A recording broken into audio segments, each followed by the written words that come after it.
Welcome you all to the Maths Lab. Today, sitting at home, you will be visiting your Maths Lab, which really you are missing. Even I am missing at home. So we are at home and we are the part of the lab.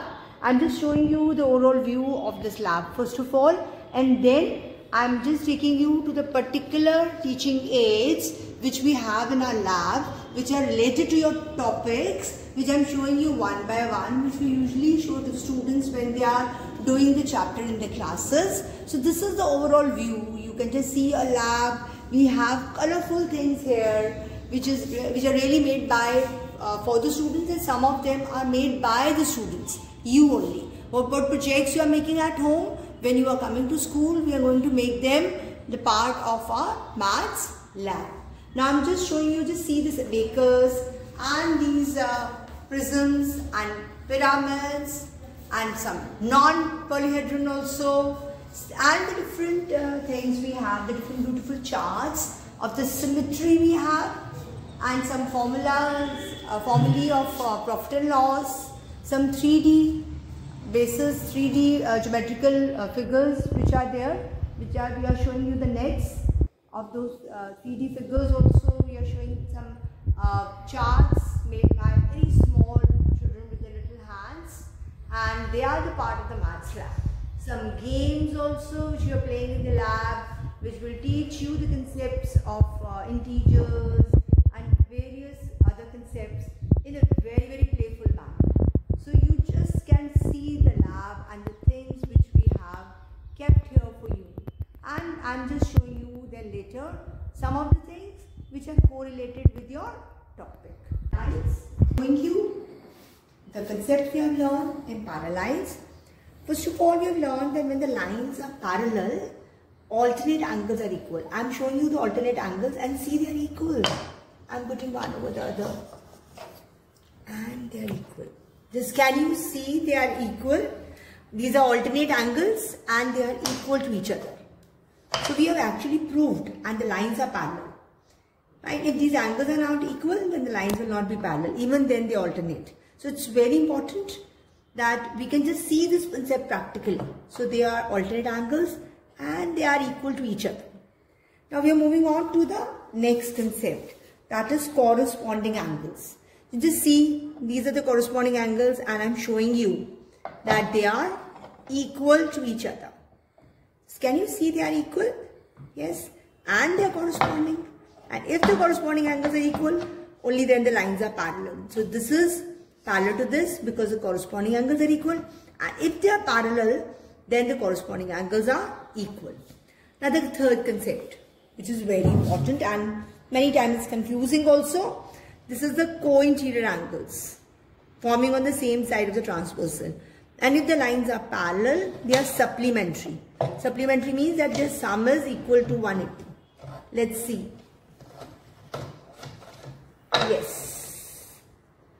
If I join them, you can just see that they are forming 180-degree angle.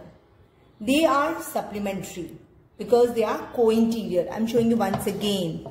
They are co-interior and their sum is equals to 180 degree.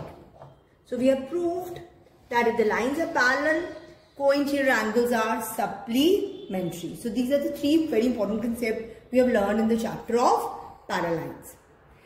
Okay children, now I am taking you to the topic of mensuration. We have done polyhedrons in that, and the two parts of the polyhedrons are prism and pyramids. So I am showing you. So we have beautiful nets here, and this is a working model when this is a net which you have made at home, right? So when I pull these threads, you can just see beautifully it's 2D is converting to 3D. So it's a hexagonal pyramid, right? So with the help of this net, I am converting 2D to 3D. So it's working model. This is a triangular pyramid. So this is how we are doing it. So here it's a net. This is the net, and I'm converting it into 3D. A 2D is converted to 3D. So this, see, this is how this net looks like, and when I pull it up, it will be a triangular pyramid. Then this is a pentagonal pyramid. So just see, I pull these threads. So how beautifully it's converting from 2D to 3D. So this is a cube. Now I've shown you many pyramids. Now I'm showing you prism. So this is a black bit, which I'm pushing it up. So see how beautifully it's converting from 2D to 3D. Okay, see. So we have these huge prisms and pyramid here. So in between that, one is there which is not a polyhedron, which I would like to show you. See this, I picked it up. This is a cone having a curved surface. So this is not a polyhedron. And a cylinder. Right, so we are showing you the difference between a polyhedron and not a polyhedron. It's also having a curved surface. So it's not a polyhedron. It's a cylinder and cone. They are not polyhedrons. Right? Rest all are polyhedrons. Either they are prisms or pyramids. So this, see, this is a triangular prism. Right? And we have a square pyramid, right? So looking at the base and naming it. So these are the different prisms and pyramids we have in this lab. Now the one very confusing thing is there is every cube is a square prism, so it's not there. So every square prism is not a cube. So here you can just see this is a cube whose height, length and breadth is same. So it's a cube. But this is also a square prism. Here we have a square prism whose height is different from its length and breadth. So it is a square prism, but this is not a cube. So this is very important. You can easily see the difference. This is a cube whose height is equal to length and breadth.